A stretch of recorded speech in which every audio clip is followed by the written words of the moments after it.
Assalamualaikum warahmatullahi wabarakatuh. Kami dari kelompok I5 ingin mempresentasikan hasil kerja kami. Saya sendiri Nurul Ulfa dan rekan saya Fadila Fidiahaya. Baiklah, kami akan menjelaskan materi jaringan saraf. Di sini saya akan menjelaskan apa itu jaringan saraf. Jaringan saraf adalah komponen jaringan utama dari sistem saraf.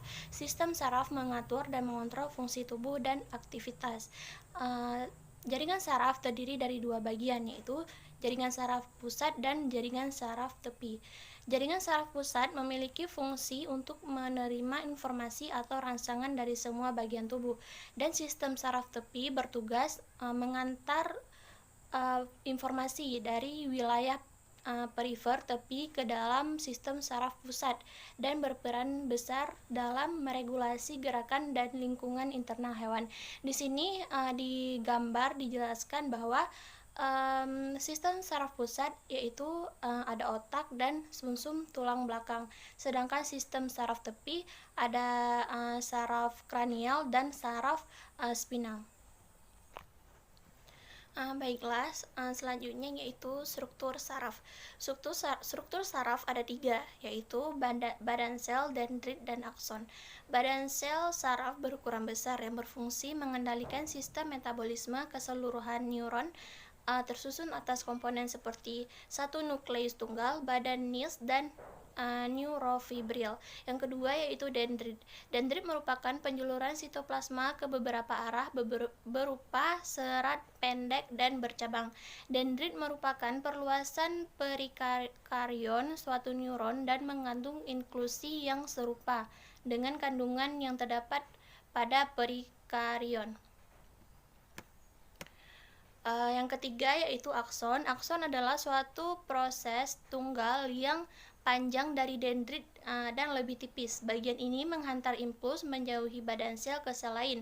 Akson berasal dari suatu evaluasi berbentuk kerucut yang disebut bukit akson atau akson hillock yang muncul dari perikarion berfungsi menghantar impuls saraf dari badan sel keluar. Berikutnya yaitu ciri-ciri saraf. Yang pertama, mempunyai suatu inti sel atau nukleus. Yang kedua, saling ketergantungan antar struktur. Ketiga, jaringan saraf terdiri dari sel-sel saraf atau neuron, di mana mempunyai suatu karakteristik sendiri. Yang keempat, sel saraf ini tersusun oleh sel neuroglia. Yang kelima, sel saraf akan menyebar di seluruh tubuh hewan maupun manusia. Pada satu sel neuron, sitoplasmanya akan mengandung ribosom, badan Golgi, retikulum, endoplasma, serta mitokondria. Yang selanjutnya yaitu neuron tersusun dari badan sel, dendrit, dan akson. Sel saraf terdapat pada manusia serta hewan sebagiannya. Yang ke-9, mengirim serta menerima rangsangan. Yang ke-10, seluruh aktivitas melalui otak maupun sumsum belakang. Baiklah, selanjutnya fungsi dan letak jaringan saraf. Fungsi saraf untuk menghantarkan impuls ataupun rangsangan dan memberikan suatu respon, mengolah rangsangan, dan memberikan suatu tanggapan. Letak jaringan saraf. Sistem jaringan saraf manusia terdiri dari otak, sumsum tulang belakang, organ sensorik yaitu mata, telinga, dan organ lainnya, dan semua saraf yang menghubungkan organ-organ tersebut dengan seluruh tubuh. Baiklah, selanjutnya akan dilanjutkan oleh teman saya Fadila Fidiahaya.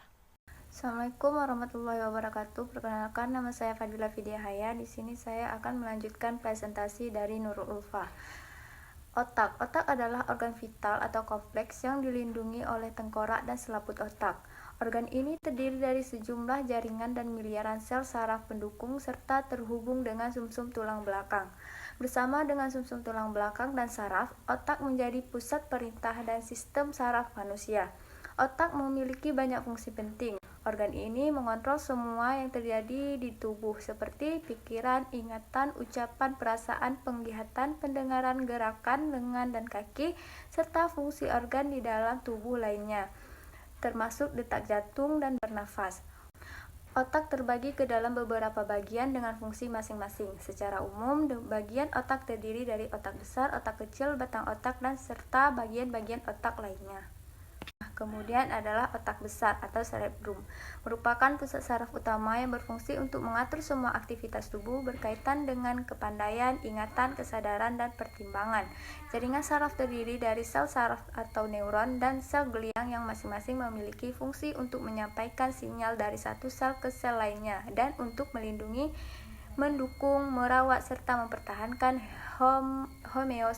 homeostasis cairan di sekeliling neuron. Otak kecil atau cerebellum merupakan bagian otak yang terletak di bagian bawah lobus occipital. Fungsinya untuk mengontrol dan mengkoordinasi gerakan, menjaga keseimbangan, serta mempertahankan postur tubuh. Kemudian batang otak atau brainstem berada di depan cerebellum dan merupakan bagian yang terhubung dengan sumsum tulang belakang. Bagian otak ini mengandung serabut saraf yang berfungsi sebagai stasiun pemacaran yang menghubungkan otak besar ke saraf tulang belakang, serta mengirim dan menerima pesan antara berbagai bagian tubuh dan otak. Saraf sensorik yaitu sel saraf yang memiliki fungsi untuk mengantarkan impuls dari alat indera menuju ke otak. Fungsi saraf sensorik secara umum adalah membuat kita bisa melihat, mendengar, mengenal bau, dan yang tak kalah penting, merasakan sesuatu secara fisik. Nah, ini merupakan gambar dari saraf sensorik. Ini bagian-bagiannya. Ada dendrit, badan sel, akson, gelembung akson, kemudian badan sel yang berwarna oranye, kemudian ada saraf sensorik, reseptor, organ indera, kemudian ada nodus raffier dan saraf intermedier.